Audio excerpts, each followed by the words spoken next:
Adelante, muchas gracias. ¿Qué tal? Muy buenas noches, doctores, para todos. Tengo rápidamente dos preguntas. Una es con respecto al regreso a clases presenciales. Expertos han pedido esperar a que haya condiciones reales y verificables de riesgo bajo para los estudiantes, principalmente menores. Preguntarles, ¿no hay marcha atrás en el regreso a clases presenciales? En caso de ser así, la Secretaría de Salud va a recomendar adquirir medidores de CO2 para evitar el alto riesgo y garantizar la buena ventilación en las escuelas. Eso por un lado, y por el otro, en el tema de vacunación, preguntarles, ¿ya hicieron o están haciendo el análisis de qué otros sectores de riesgo, además de mujeres embarazadas, podrían también ser priorizados en los próximos días, meses? Porque se habla también de aquellas personas que están a la espera de un trasplante, que viven con cáncer o bien requieren de alguna hemodiálisis. Doctores, muchísimas gracias. Muchísimas gracias. Jorge, ¿nos pudieras apoyar en recordarnos de qué medio de comunicación nos acompañas? Claro que sí, doctora. Jorge Monroy, del periódico El Economista. Muchísimas gracias. Muy importantes ambas preguntas. Jorge, ¿me permitiría ceder la palabra al doctor José Luis Salomía para que nos hable un poco acerca de la estrategia de vacunación y los siguientes pasos, que era una de tus preguntas, y también el componente que también hablamos de la educación? Adelante, doctor, lo escuchamos. Muchas gracias. Muchas gracias, estimada Santa, y también muchas gracias, Jorge Monroy, del Economista, por la pregunta. De seguro es una pregunta que puede estar en este momento haciéndosela pues todos los padres, todas las madres de familia que están viendo que posiblemente en siguientes semanas, dependiendo de la entidad federativa en la cual ellos residan, pues pudieran sus pequeños, a lo mejor igual ya no tan pequeños, sus adolescentes, sus adultos jóvenes, si ya están en la universidad, pudieran estar retomando las clases presenciales, tal como en estos momentos, por ejemplo, ya ha sucedido en el estado de Campeche, donde un poco más de 120 escuelas han reactivado esta actividad de manera presencial. Y es importante además comentarlo, les ha ido hasta el momento muy, muy bien. Entiendo que el marco obviamente puede ser de preocupación de las personas, sobre todo los que tienen hijos en edad escolar, de si esto no va a generar obviamente un incremento en el riesgo o va a poner en riesgo a sus familiares o a sus seres queridos.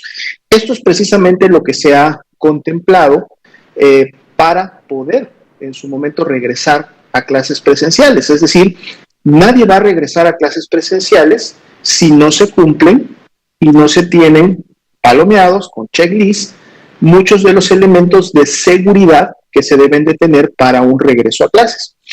El primero de ellos, y esto inclusive ya hablaba de él o se tenía como una guía nacional, inclusive antes de que llegaran las primeras vacunas al país, era precisamente que una entidad no podía reiniciar clases presenciales ni otro tipo de actividades hasta que no llegara al semáforo de riesgo bajo, es decir, el color verde. Y esto se mantiene activo. Esa es una de las condiciones y que además es una condición de seguridad importante. ¿Por qué? Cuando nosotros decimos que el semáforo está en verde, quiere decir que los 10 indicadores, recordando que tenemos 10 indicadores que componen el semáforo, o sea, no solamente es un elemento o no es solamente una situación que se está dando en la entidad federativa, sino son 10 indicadores que van desde el monitoreo de cómo está la transmisión en la comunidad, indicadores que miden el R0, indicadores que miden las tendencias tanto del síndrome COVID como de las tasas de hospitalización, como en su momento de la mortalidad, indicadores que están midiendo la hospitalización y cómo ésta se está comportando, es decir, la presencia de casos graves. Indicadores que en su momento están entonces tomando diferentes puntos y momentos del comportamiento epidémico y que cuando todos estos, o sea, los 10 en su momento están apuntando y están alineando y nos están diciendo que el riesgo de transmisión de la enfermedad es bajo, entonces nos dan el color verde. Recordemos que para poder lograr el color verde no podemos pasar de 8 puntos.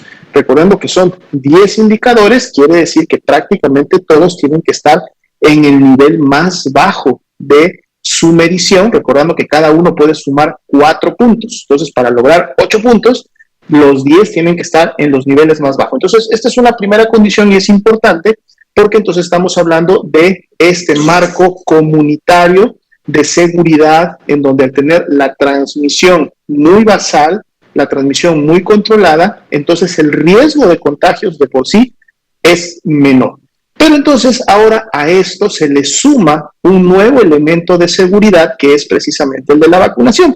Y es la razón por la cual desde principios de año se inició con el estado de Campeche y en las últimas semanas, vamos ya prácticamente a cumplir el mes que inició esta estrategia focalizada a los trabajadores de la educación, viene entonces esta protección extra que en su momento se está dando a todas estas personas que contribuyen en los diferentes niveles educativos para, pues entonces generar también, obviamente, todavía una disminución mayor del riesgo de que estas personas en su momento, si se contagiaran, sobre todo hablando de maestras, maestros que pudieran tener factores de riesgo como los que hemos mencionado, sobrepeso, obesidad, diabetes, hipertensión, alguna inmunosupresión, estar embarazadas, tener 60 o más años de edad.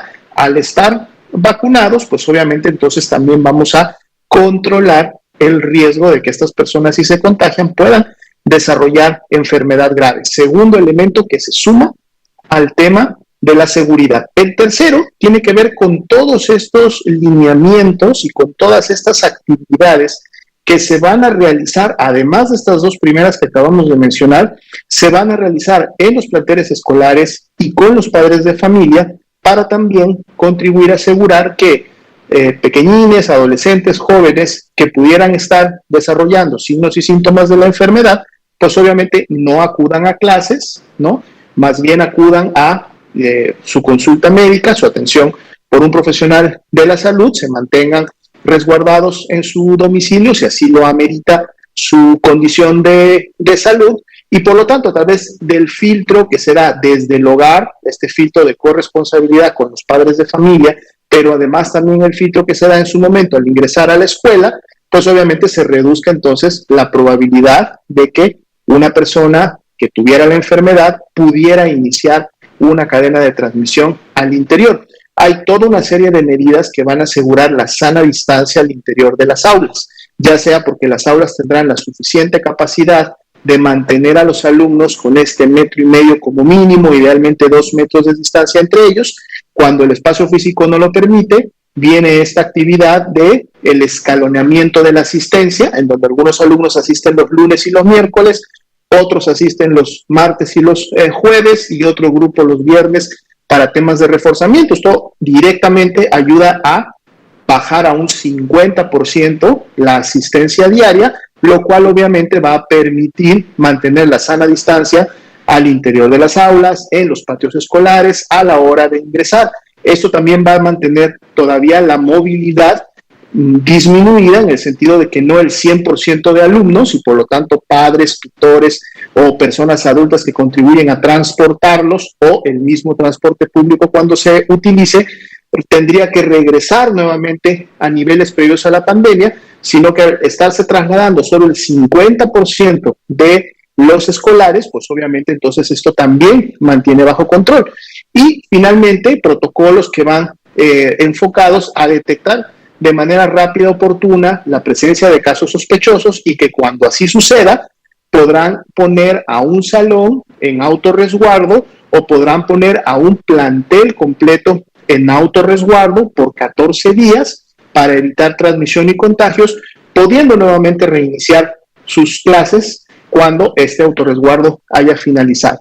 Como pueden ver, no solamente es el hecho de decir ya regresen a clases, ya nuevamente a las aulas, no, hay condiciones importantes que se tienen que cumplir, pero que son condiciones que están basadas en la generación de seguridad para que el regreso tenga estas características y entonces no se conviertan las escuelas en áreas o en lugares de transmisión o de reactivación de la epidemia. Y Un punto que es transversal para todas estas es precisamente que esto es voluntario, es decir, no hay un regreso a clases forzado.